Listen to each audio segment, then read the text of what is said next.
என்ன அடியுங்க கொல்லுங்க, ஆனா இந்த வீட்டை விட்டு மாத்திரம் போகாதீங்க. அப்படின்னா உங்க அப்பா கிட்ட சொல்லி இன்னொரு 1000 ரூபாய் வாங்கி கொடு. எனக்காக எங்க அப்பா இன்னும் எவ்வளவுதான் கஷ்டப்படுவாரு, எவ்வளவுதான் கடன் வாங்குவாரு. நீயே கஷ்டப்பட வேண்டியதுதான்.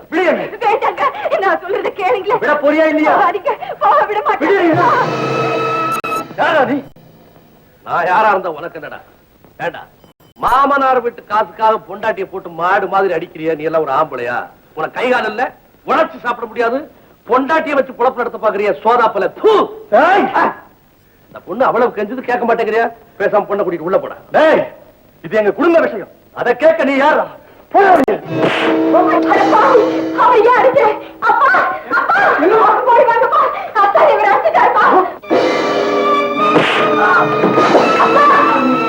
என் வீட்டுக்குள்ள வந்து என் மாப்பிள்ளை அடிக்கிறதுக்கு என்ன தைரியம் உனக்கு?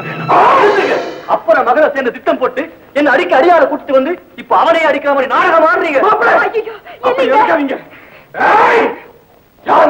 அவரது அடியாள் அப்பா தங்கச்சி வர்ற வேதனை தாங்க முடியாம மாப்பிள்ளைய கொஞ்சம் மிரட்டி வைக்கலான்னு நான் தான் பணத்தை கொடுத்து கூட்டேன்ப்பா.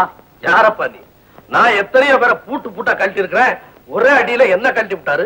இவர் இருக்கும்போது என்னையாப்பா பணத்தை கொடுத்து கூட்டியாத? வெக்கமல்ல உனக்கு? வெக்கப்பட்டு என்னப்பா பண்றது? நான் பெற்றிருக்கிறது பொண்ணாச்சே. அப்போ பெண்ணை பெத்துட்டா பெத்ததோட சரியா போயிடுச்சா? அதை வளர்த்து ஆளாக்கி ஒருத்தன் கையில ஒப்படைச்சதுக்கு அப்புறம் அது கஷ்டப்பட்டு கண்ணீர் விடுறத பார்த்தா ஞானபலம் உள்ளவரும் பூனையா சிரித்து போயிடுவான். அந்த மாதிரி நான் என்னமையும் அழிச்சப்பா. பாப்பா உடம்புல இவ்வளவு பலத்தை வச்சுக்கிட்டு மாப்பிள்ளைய ஒரு பிடி பிடிச்சு விட்டா எல்லாம் சரியா போகுது. பைத்தியக்காரா, என் மாப்பிள்ளைய அடிச்சு அடக்கிறதுக்கு எனக்கு ஒரே ஒரு நிமிஷம் போதும். அதுக்கப்புறம் ஆயுள் பூராவும் என் பொண்ணு அவர்கிட்ட அடி வாங்கி தாகுமேப்பா. அதனாலதான் நான் எதையுமே கண்டுக்காம கை கட்டி இப்படி கூறி குறுகி போய் நிற்கிறேன்.